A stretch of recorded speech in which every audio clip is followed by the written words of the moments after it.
How do we decide what to believe? How do we decide what frame through which we want to look at the world? Because, if you look at the place where I am now, it's stunningly beautiful. Well, I think so. And depending on where I look, I can see, swans going around the lake. I can see the sun, the clouds, just really nice scenic area. But if I look in the other direction, I can see a giant storm heading my way. And this is kind of a little microcosm for what I wanted to talk about, where there's the real world, there's what is, and then there's the perspective that we choose to take.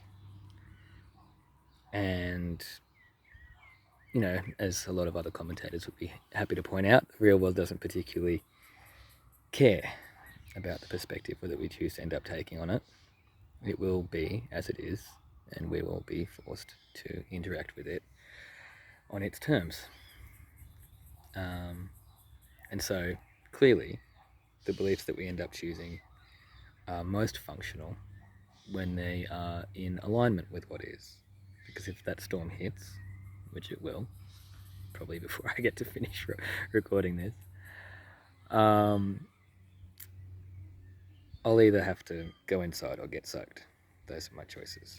I don't get to willfully ignore what is here and not face some kind of consequence. But in the meantime, I get to choose where I look. I get to look at the beautiful aspects or look at the incoming deluge. And one of the questions that kind of highlights this kind of dichotomy is the question of free will, whether we have it or not, but also how do we deal with that information. So, the godfather of modern psychology, William James, did not have a particularly easy life. At one point in his life, he got incredibly sick and had to face a lot of terrible aspects.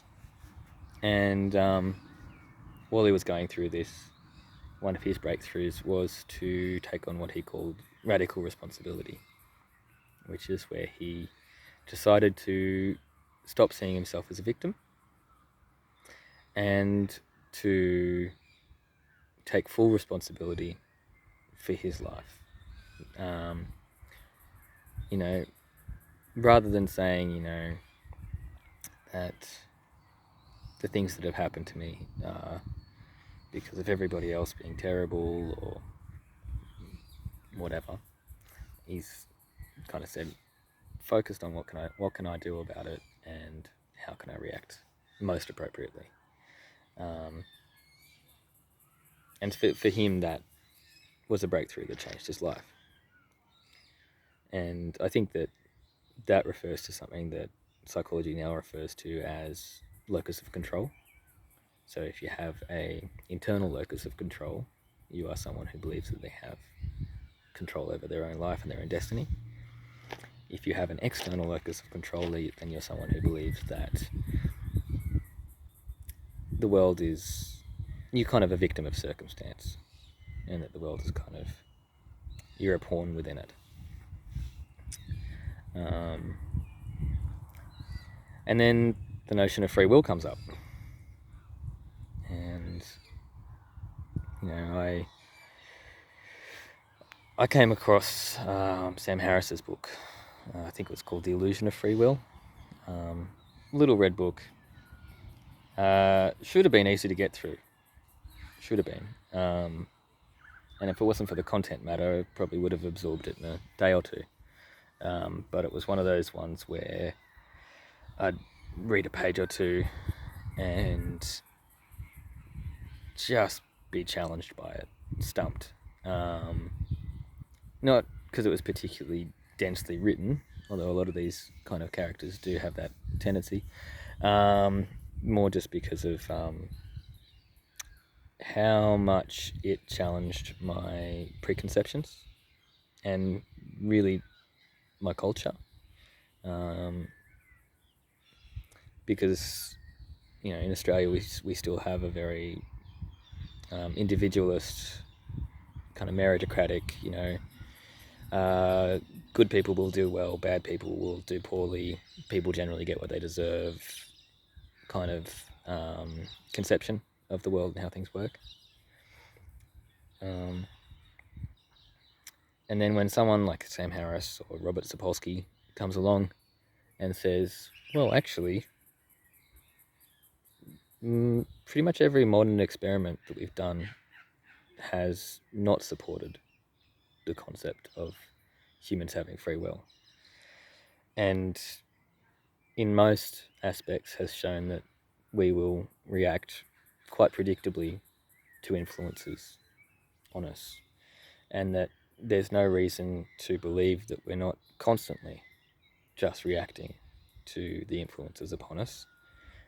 And furthermore, that everything that we are is a consequence of prior genes or environment.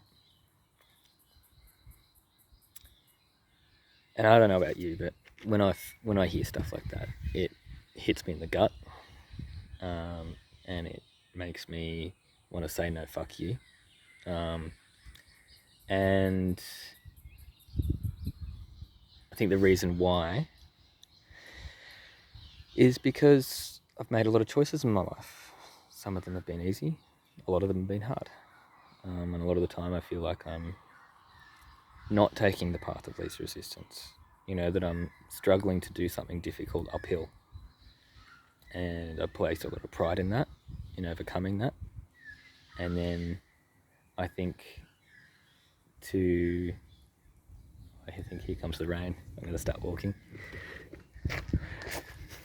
Predicted. To say that I didn't really choose it, that I was just responding to what had come beforehand, is to then say that every choice that I've made to become who I am is in some way invalidated. And if that isn't a hit to your ego, I don't know what is. And so my ego screams. It goes, run away from this topic. Don't think about it anymore. It's not helpful. And that's why I wanted to make this video, is to ask the question of, do we believe what we believe because it's true, or because it's useful? And like I was saying right at the very start, most of the time, in almost every circumstance, what's true and what is useful will line up. At least that's what I found in my life. But this is one of those few circumstances where it would be easy, especially with like a introductory understanding of free will potentially not existing. It would be easy to say that they don't line up here, that believing that free will doesn't exist is a useless and unhelpful perspective, which will only lead you towards despair and unmotivation.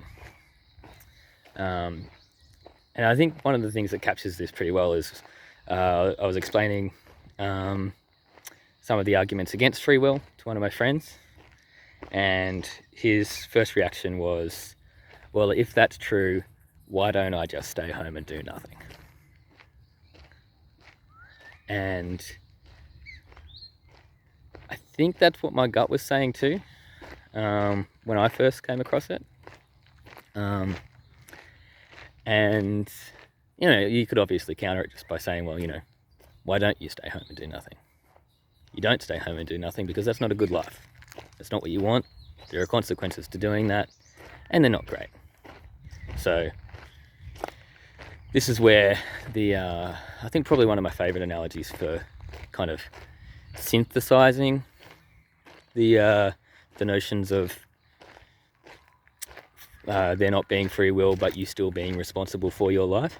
One of my favorite analogies here is, if someone dropped a baby on your doorstep, would you be to blame for that baby being there? No, you wouldn't be to blame for it. Would that baby be your responsibility? Yes, because if you didn't take it in and look after it, it would die. So in a certain context, we are all the baby that has been dropped on our own doorstep at every minute by the prior circumstances of our lives.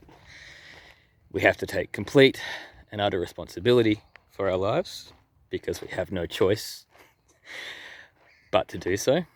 That's the situation we're in.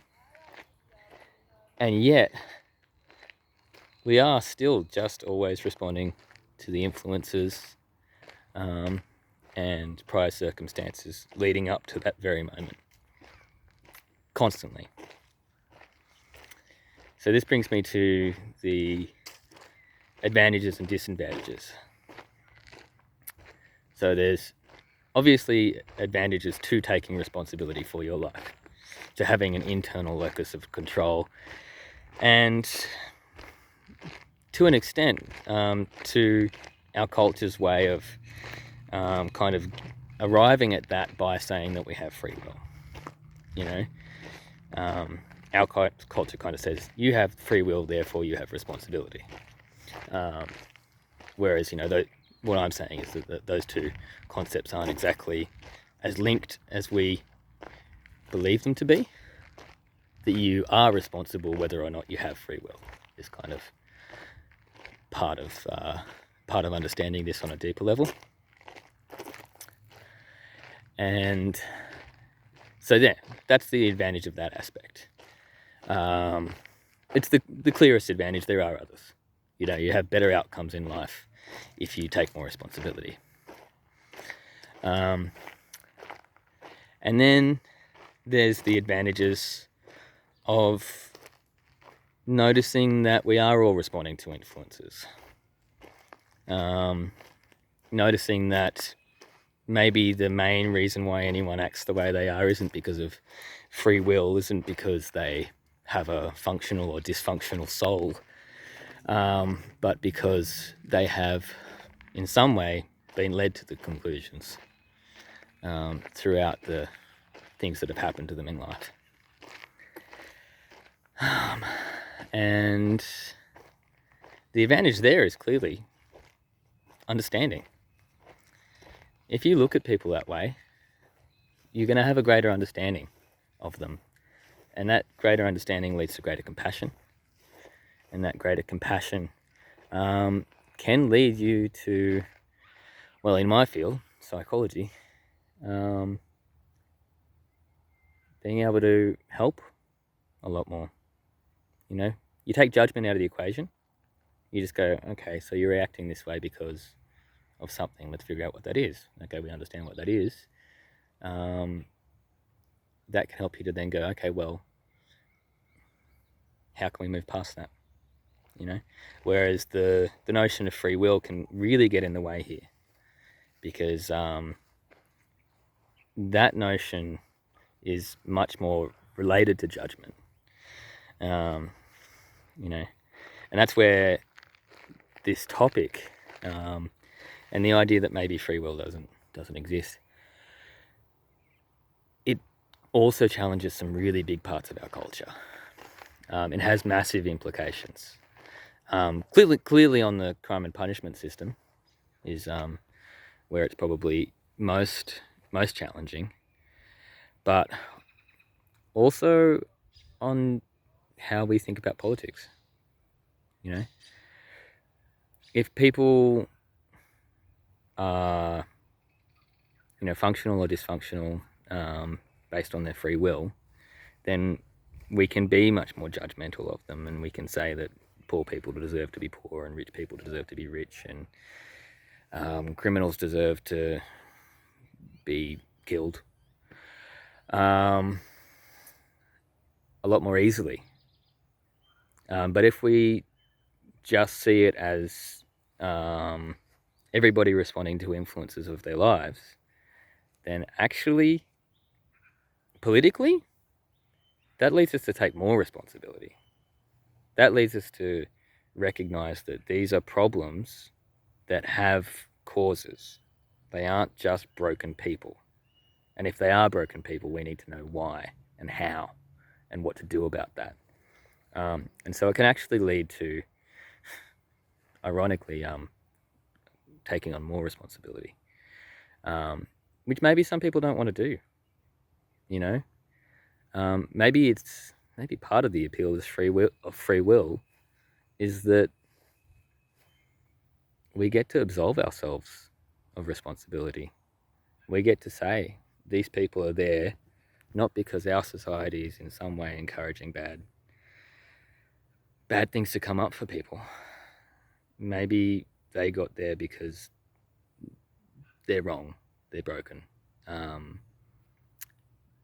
they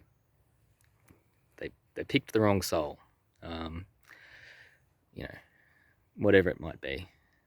And I'm not going to argue whether or not free will exists. I think other people have tackled that topic way better than I probably can, especially without reminding myself of all of the research that broke my brain in the first place.